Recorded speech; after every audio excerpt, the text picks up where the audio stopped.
All right, we are getting the news here. Donegal wins 2022 Belmont Stakes in New York, and Kentucky Derby winner Rich Strike finishes sixth. And these are the latest images from Belmont Park. You can see here.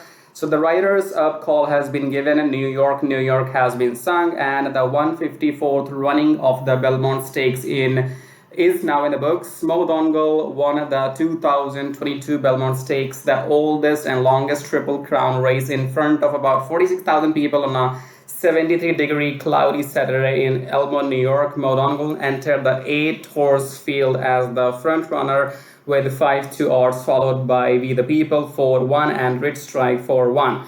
So you can go and read all the news here. You can pause the video, you can read the article if you want to. Mainly, I want to show you the pictures of the winning moment here. So let me go and play these pictures. You can see these images, the cop, and I'll shut up. Okay, so let's go through these images quickly, and there you go. So I hope you have enjoyed this video.